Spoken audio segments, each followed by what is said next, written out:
Halo semuanya, selamat siang. Hari ini kita belajar tentang tokoh-tokoh kemerdekaan dan reformasi. Sekarang kita lihat ke PowerPoint-nya ya, anak-anak kelas 9. Nah, ini ya.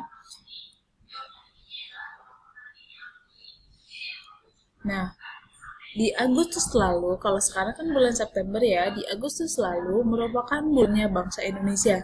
Ya kan? Jadi pada bulan Agustus itu ya kita merayakan hari kemerdekaan setelah sebelumnya dijajah oleh penjajah ya, kolonialisme ya, selama bertahun-tahun. Selain kemerdekaan, Indonesia juga pernah mengalami masa yang dinamakan masa reformasi. Nah, sekarang kita bahas ke tokoh-tokohnya ya. Ada 4 tokoh nih yang akan kita bahas. Ada Soekarno, Muhammad Hatta, Bung Tomo, dan Juanda. Sekarang kita bahas tokoh-tokohnya. Pertama tadi Soekarno ya. Kita bahas ke biografinya. Soekarno itu lahir pada tanggal 6 Juni 1901 di Jawa Timur ya. Awalnya ia lahir sebagai nama Kusno Sastro Diharjo, tapi karena dia sakit-sakitan akhirnya diganti nama menjadi Soekarno. Dulu dia pernah belajar di sekolah ELS ya. ELS gitu ya, Europe's Lager School, dan kemudian dilanjut lagi ke HBS di Surabaya. Lanjut. Pada masa mudanya, ia tuh aktif dalam organisasi. Organisasi pertama yang dia masuki adalah Trikoro Darmo, yang kemudian ganti nama menjadi Dong Java. Dong Java berarti organisasi orang-orang Jawa ya. Nah, selain itu, Soekarno itu juga aktif menulis di majalah atau surat kabar utusan Hindia yang dipimpin oleh Haji Umar Said Cokroaminoto. Jadi Cokroaminoto ini dia mempunyai organisasi namanya Sarekat Islam. Organisasi Sarekat Islam ini ya surat kabarnya namanya Utusan Hindia. Setelah itu ya Soekarno Muda merupakan pencetus ajaran Marhaenisme. Nah, apa sih Marhaenisme? Marhaenisme itu adalah ajaran inti dari Partai PNI gitu ya. Pada intinya adalah untuk menang penjajahan Belanda dan memerdekakan Indonesia. PNI apa sih? Nah, inilah yang gambarnya ya.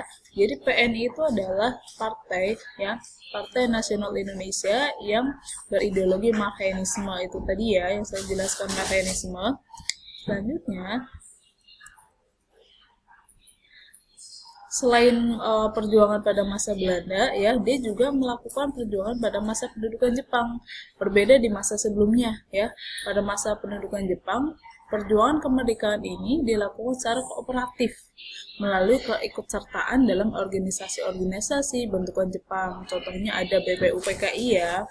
Nah, pada organisasi BPUPKI ya, peran tokoh ini ya berhasil mencetuskan ide gagasannya yaitu Pancasila gitu ya. Jadi Soekarno ini selain dia yang mencetuskan, ada tokoh kedua lainnya ya, yaitu ada Muhammad Hatta dan Ahmad Subarjo gitu ya.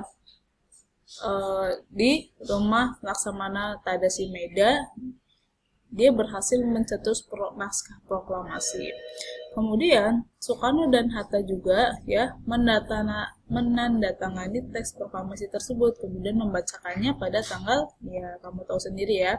Setelah Indonesia merdeka, sidang PPKI adalah ini organisasi kelanjutan dari PPUPKI ya.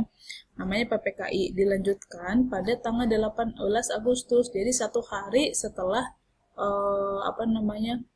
proklamasi gitu. Nah, hasil dari sidang PPKI yang pertama, ia terpilih menjadi presiden pertama di Indonesia gitu.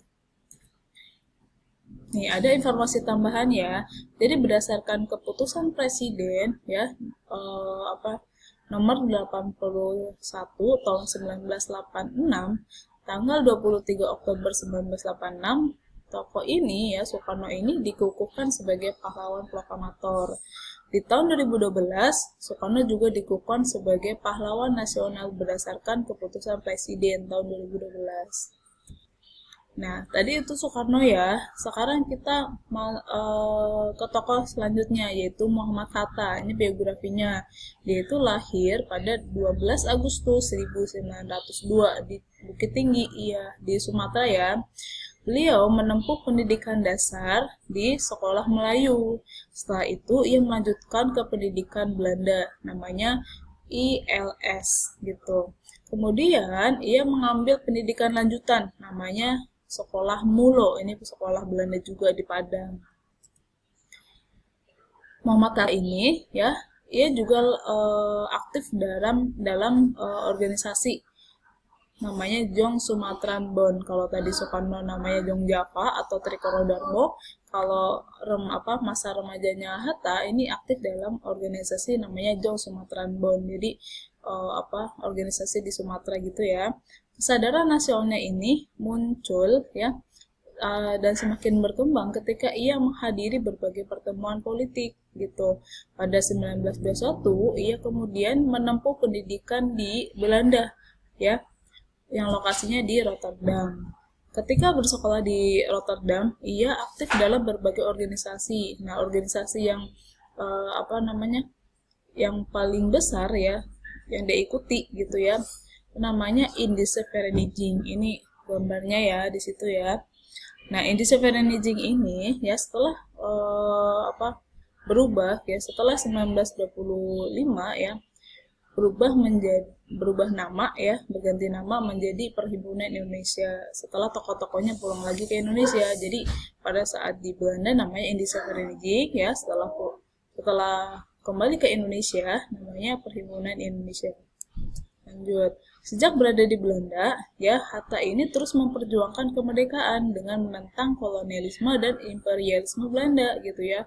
Pemerintah Belanda kemudian menangkapnya karena aktivitasnya itu dianggap membahayakan. Kemudian ia dibebaskan setelah menyampaikan pidatonya berjudul Indonesia Free gitu ya, di hadapan negara-negara Eropa lainnya gitu ya. Pada tahun 1932, Hatta kembali ke Indonesia dan melanjutkan perjuangannya dalam memerdekakan Indonesia dengan selain Perhimpunan Indonesia, ada lagi organisasi ya, namanya organisasi PNI, tapi di bidang pendidikan, dia khusus fokus ke pendidikan gitu. Tapi letaknya di Yogyakarta. Kalau PNI yang politik itu ya motori oleh Soekarno. Organisasi ini dibentuk dengan tujuan memajukan pendidikan rakyat Indonesia, karena dia fokus ke pendidikan ya. Selain Indische Vereniging atau Perhimpunan Indonesia, terus PNI pendidikan ya, dia juga aktif dalam perjuangan kemerdekaan dan bersama. Kalau putra ini berarti pada masa pendudukan Jepang ya, kalau yang dua tadi masih masa Belanda gitu. Selain itu, dia juga berperan, selain putra ya, nih pada masa Jepang, dia juga berperan aktif dalam organisasi PPKI, bahkan dia menjadi wakil ketuanya gitu. Ketuanya adalah Soekarno. Peran aktifnya dia ya, yang paling besar, yang cukup besar dalam memerdekakan Indonesia adalah dia ikut menyusun rumusan teks proklamasi gitu yang ditandatanganinya ya bersama Soekarno. Setelah disidang PPKI yang tanggal 18 Agustus ya, dia diangkat ya dan terpilih menjadi wakil presiden.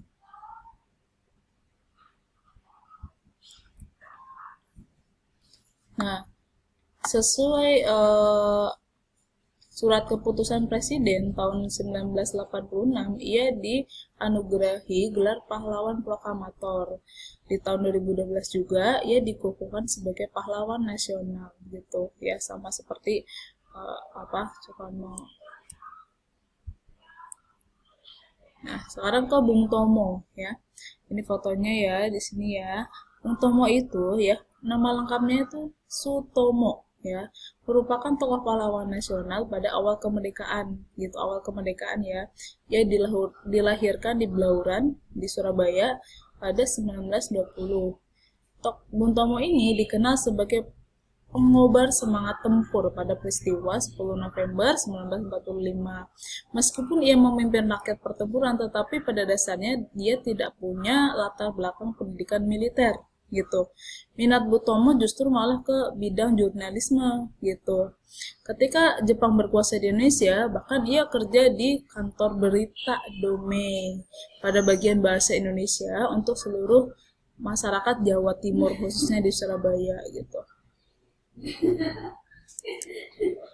Perjuangan Bung Tomo ini ya ikut serta dalam pembentukan Badan Keamanan Rakyat atau BKR dan perebutan senjata dari pasukan Jepang di Surabaya. BKR ini adalah cikal bakal TNI ya, yang nantinya dia ganti nama menjadi TKR, setelah TKR ganti nama menjadi TRI ya, kemudian tergabung ABRI, baru ABRI ada TNI gitu ya. Bung Tomo membentuk badan perjuangan yaitu Barisan Pemberontak Rakyat Indonesia di Surabaya. Dia memimpin pasukan tersebut sejak 12 Oktober gitu ya. Jadi sebelum ada peristiwa yang 10 November itu ya di Surabaya ya. Bung Tomo ini berhasil meyakinkan Menteri Penerangan Amir Syarifuddin untuk memanfaatkan siaran radio untuk mengorbankan semangat rakyat dalam kunjungan ke Jakarta. Ini jadi waktu itu Menteri Penerangannya masih Amir Syarifuddin ya. Nah, Perdana Menterinya waktu itu masih Sultan Syahrir.